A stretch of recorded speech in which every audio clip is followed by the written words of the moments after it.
Ingo Bauer, você está hoje no programa Ecologia em Ação, novamente. Nós precisamos conversar um pouco sobre o que é os acontecimentos ecológicos da cidade de Joinville. Você que é membro do CONDEMA, Conselho Municipal de Meio Ambiente, tem as informações sempre na ponta da língua. É um membro conselheiro que também atua lá dentro do CONDEMA nos vereditos de autuações e de destinações e decisões sobre processos que se encontram para análise no CONDEMA, né? E você também é presidente hoje da ONG Vida Verde. Sim. Então você é um entrevistado nosso que diz exatamente do perfil do programa, que ele deseja passar para os telespectadores essas informações que geralmente a imprensa normal não dá essa profundidade de divulgação. Então vamos começar, Ingo Bauer, vamos começar falando um pouco sobre o que foi a última reunião na Câmara de Vereadores sobre o Conselho da Cidade. Eu acredito que foi uma reunião pouco proveitosa no ponto de vista de técnico, tá? Porque sempre aparece muita discussão sobre o regimento, tá? E não com o objetivo em si, tá? Mas o que foi apresentado, eu gostei que diminuiu o número de participantes, passou de 70 para 40, né? Sim. E passou de ser paritário para ser 60% da sociedade civil e 40% pública, tá? Uhum. E também foi uma coisa importante, a participação. Agora quem tem 3 faltas é automaticamente substituído pelo seu suplente, tá? Isso vai dar uma valorização nos membros do conselho, porque eu participei da gestão passada e nós tivemos pouco quórum de 10, às vezes nós tínhamos 2 pessoas só, tá? E também o número de comissões parece que diminuiu, né? Diminuiu de 7, se não estou enganado, para 4 agora, 4 comissões. Tá? Então, isso também vai dar mais agilidade nas coisas, tá? O que eu não pude comentar lá ontem, que não deu tempo, é que os representantes do poder público que trazem as informações para o conselho, eu espero que venham melhor orientados, que a gente teve ano passado na nossa comissão, que você também fez parte comigo, né? Faltou muita orientação para o nosso coordenador, né? Bastante faltou. Então, isso é uma coisa... Agora, sempre aparece nessas reuniões ali, né, audiências públicas, algumas pessoas para tumultuar. O que foi bastante questionado foi em relação ao CNPJ, ter ou não ter CNPJ para participar do Conselho da Cidade, né? Ou não ter o CNPJ torna a nossa sociedade uma anarquia, né? Quando se vai participar de uma coisa tão importante assim, né? Exatamente. É o mínimo que a prefeitura está exigindo do cidadão, ele participar de uma instituição organizada, que tenha então um CNPJ, uma referência para a sociedade, né? Porque senão, daqui a pouco, eu diria até presidiário vai estar querendo ser representado ali. O CNPJ que você diz é uma entidade, uma ONG legalmente estabelecida, com sede, funcionando, com atas, com estatuto, com regimento interno, com reuniões de diretoria e novas eleições sempre que o prazo se extingue, com o CNPJ, com o número... associações de moradores também podem ter... Mas desde que estejam legalizados, registrados. Tá? Porque no conselho anterior, no número de participantes, muitos deles eram ONGs únicas, de uma pessoa só. Estavam representadas lá com um imenso poder de decisão, de votação, né? Agora, nós ficamos preocupados aqui pelo Ecologia em Ação, da composição das comissões. Nessas comissões, por exemplo, nas ONGs, que vão tratar da questão ambiental em Joinville, da qualidade de vida. Qual é a possibilidade de uma Vida Verde, de uma associação de meio ambiente como a Prema, participarem, ou então Viva a Cachoeira participarem dentro dessa comissão de meio ambiente? Olha, nós vamos as ONGs vão disputar vaga com associações de moradores e outras entidades, né, organizadas que têm o CNPJ, tá? Então é uma incógnita quem é que vai conseguir uma das 8 vagas, né? Ou as 8 vagas que vão ser disponibilizadas. Tá? Então não dá para garantir que uma ONG ambiental ou qualquer organização mais comprometida, né, com a cidade vai ser eleita.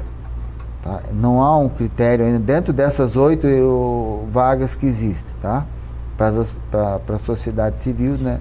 E essas vagas foi determinado o setor, a classe de participante? Ou é geral, assim, o ONG geral? ONG geral.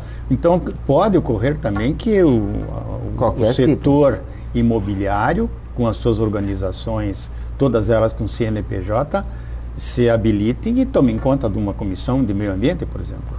Pode. Pode acontecer isso? Pode. A sociedade pode ficar sem representação dentro de uma comissão dessa? Podemos correr o risco, por exemplo, o interesse de qualquer grupo que for lá, que estiver a maioria. Vamos dar um exemplo, hoje nós temos muitas associações de moradores. Exato. E eles tomarem conta de todas as 8 vagas. Tá? Podemos correr esse risco. Tá? Esse é uma situação grave que apareceu, que pode ser alterado ainda, porque é uma proposta só, né? Ainda não é um projeto definitivo, né? Ah, sim. Então isso está em discussão. Está em discussão. Depois de encerrada a discussão, é uma nova legislação que a Câmara vai ter que votar para estabelecer a composição e o formato do Conselho da Cidade de Joinville. Exatamente. É isso? Eu gostaria só que pedir, então, aos telespectadores que vierem a participar, né, do Conselho da Cidade, que forem lá para concorrer a uma dessas vagas, que efetivamente participe, tá? E não tenha só o seu nome na lista, né? Porque é uma coisa importante para a cidade, então é preciso ter o comprometimento com uma situação dessa, né? Exatamente. No conselho anterior nós vimos uma guerra pelo prestígio para ser presidente da comissão, e muitas vezes numa comissão que eu participei, por exemplo, uma entidade fortíssima empresarial de Joinville, a representante não foi em nenhuma reunião, nem presidiu. Só que dessa vez... Ela queria aparecer, ela queria ser a presidente. E tirou a vaga de alguém que podia ter feito um bom trabalho. E a Univille ficou meio de fora. Ficou de fora. Então isso são cuidados que nessa hora agora que se faz uma nova reformulação legal, que se tome esse cuidado para não injustiçar setores da cidade que tem uma força muito grande, principalmente na questão ambiental, que hoje tudo diz respeito ao meio ambiente, é qualidade de vida, água, atmosfera, fumaça, barulho. Se numa comissão do meio ambiente não tiver representantes legítimos da sociedade, do voluntariado do meio ambiente, nós vamos ficar com um conselho da cidade capenga. E depois a sociedade vai fazer questionamentos, criticar as ONGs, né, que fazem um trabalho na área ambiental. Hoje já temos algumas, né? Cada uma se direciona para uma linha de pensamento, uma atividade, né? Exatamente. Mas de qualquer forma sempre está ligado no coletivo, né? Isso, porque a gente também tem que considerar que um conselho da cidade é uma arena de interesses, onde há uma competição fortíssima dos participantes. E os interesses, por exemplo, daqueles que são representantes de setores econômicos fortes, têm interesse para que aqueles setores se desenvolvam melhor, que tenha mais lucro. Exatamente. E quando a sociedade de voluntários, que muitas vezes nem consegue montar uma organização com um registro no Ministério da Fazenda, com o CNPJ, vão ficar de fora. São entidades pobres, é voluntário, é fraco.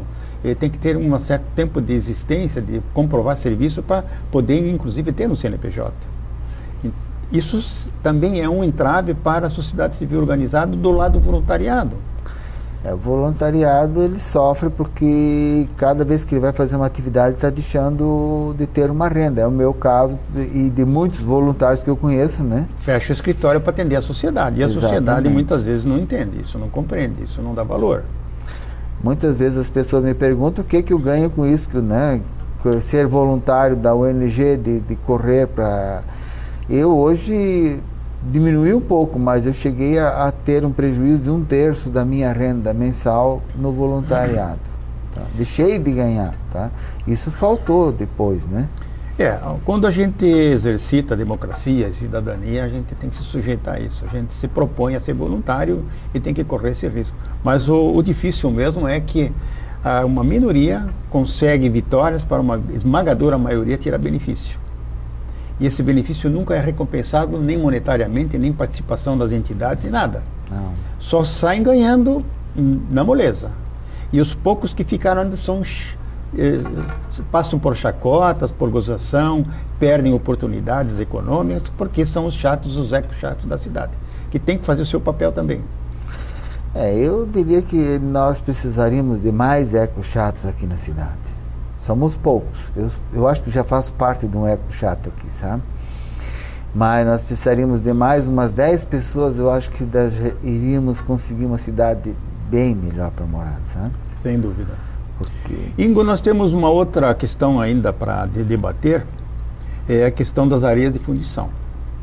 Esse tema areia de fundição foi apresentado na última reunião do CONDEMA, e como a Vida Verde faz parte do Conselho, certamente você esteve presente nessa reunião, e eu gostaria que você falasse um pouquinho a respeito, o que são os prós e os contras dessas areias de fundição, que nós em Joinville somos campeões na produção.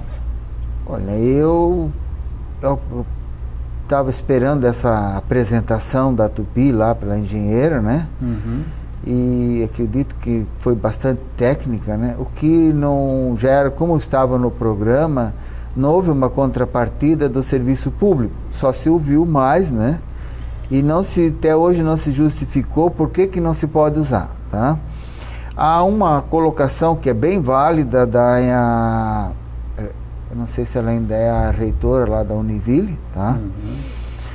Há uma representante da Univille, ela colocou que seria necessário fazer mais pesquisas, tá? Para verificar se é possível não usar essa areia de fundição na construção civil ou então em aterro para serviços públicos, por exemplo, né?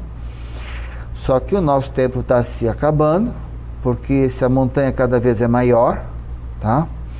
Vamos ter que ter uma solução em breve para isso, ou a Tupi de repente vai fechar as portas porque não vai ter mais onde colocar essa areia, tá? É uma situação que ela é contínua, só tem um jeito de acabar com a areia de fundição, é acabar com a fundição, tá? Mudar ela de endereço. Então, e eu acredito que quando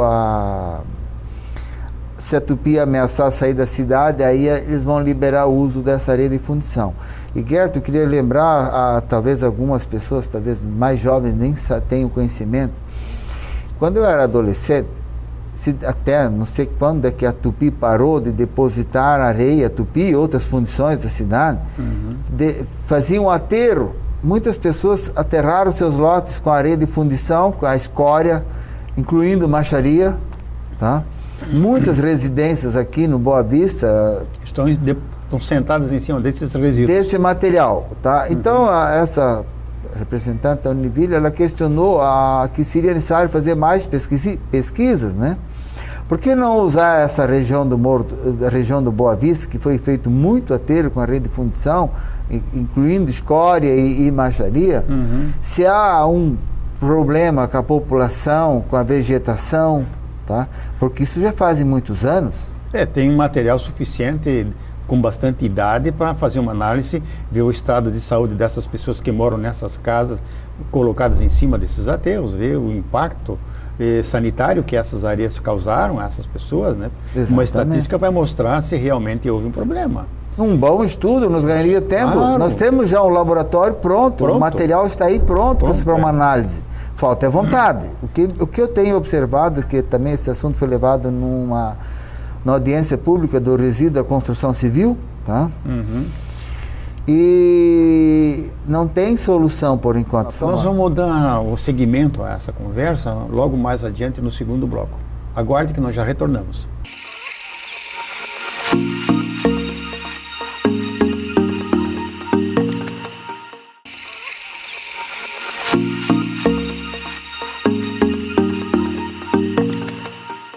Retornando então com o segundo bloco Ecologia em Ação, nós ainda estamos falando sobre a questão das areias de fundição, não especificamente das fundições de Joinville, mas de uma maneira geral como tema areia de fundição.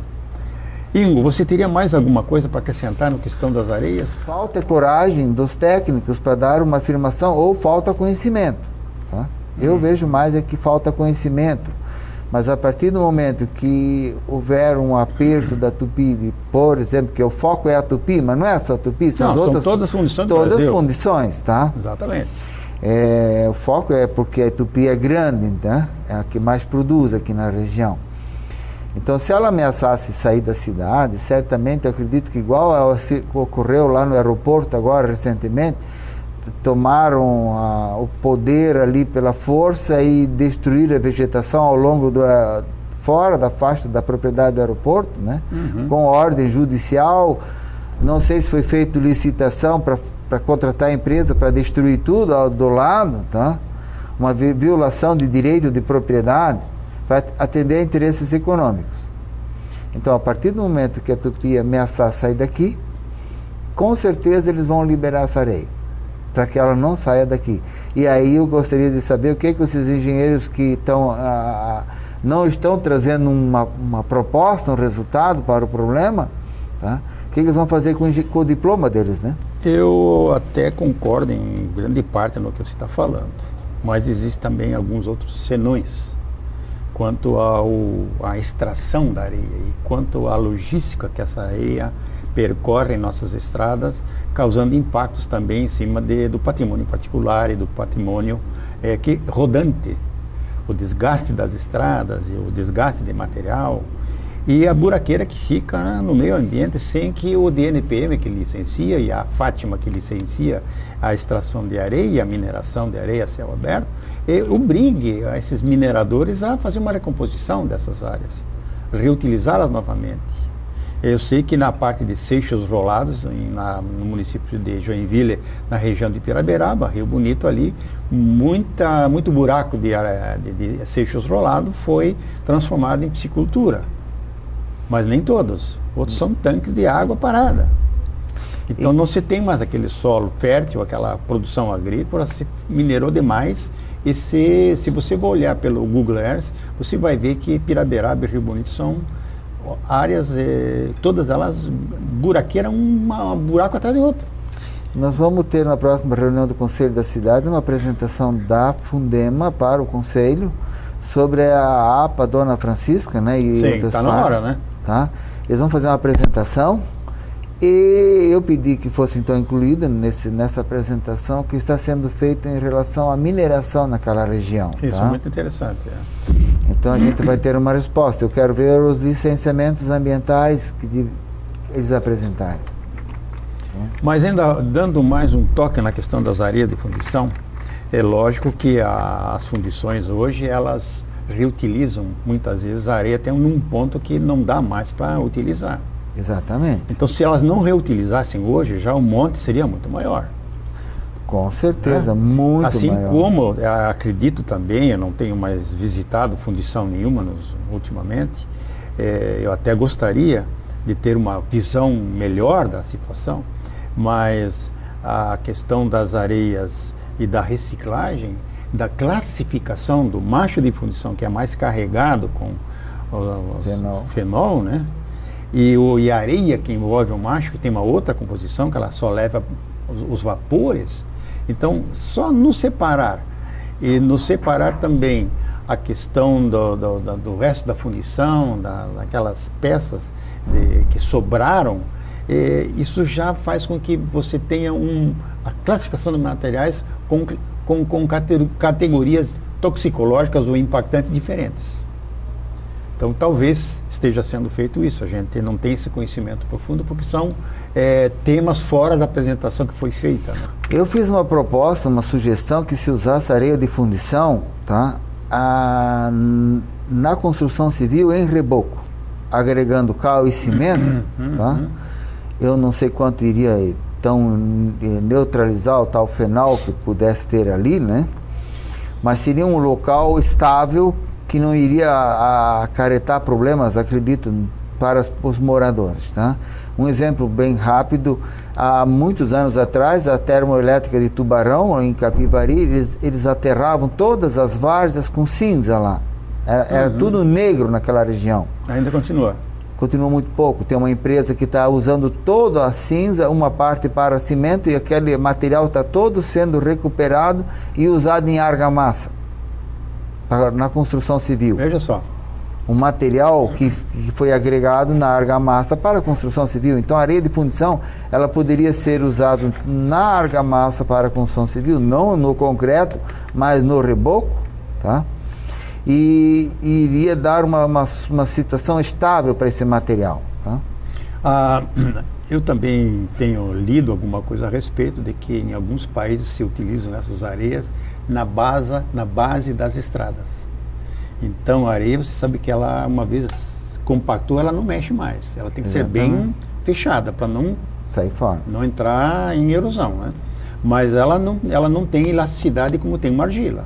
Exatamente. E essas areias, se tiverem os perfis das estradas, que no Brasil nós não temos esse perfil, mas se você fizer um isolamento com geomembrana para que essas areias não venham a contaminar o subsolo, não sei se é possível isso por causa da quantidade enorme de água que isso gera, mas seria talvez algo a ser estudado também, porque as quantidades de material necessário para aterramento de rodovias hoje no Brasil é muito grande. O Brasil optou por rodovias e a quantidade de material necessário para isso é muito grande.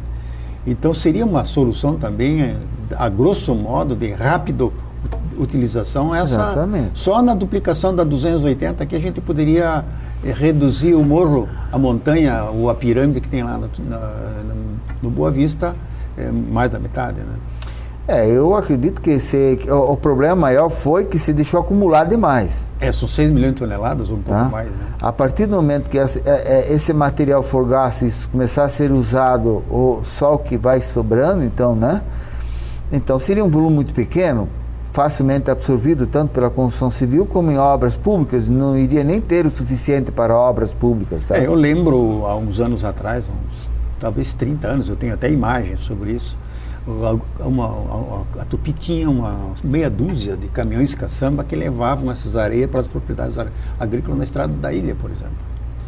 Então eu tenho imagens que o solo ficava totalmente azulado, assim, escuro, negro, né? E sempre se vendia aquilo como um adubo para os agricultores.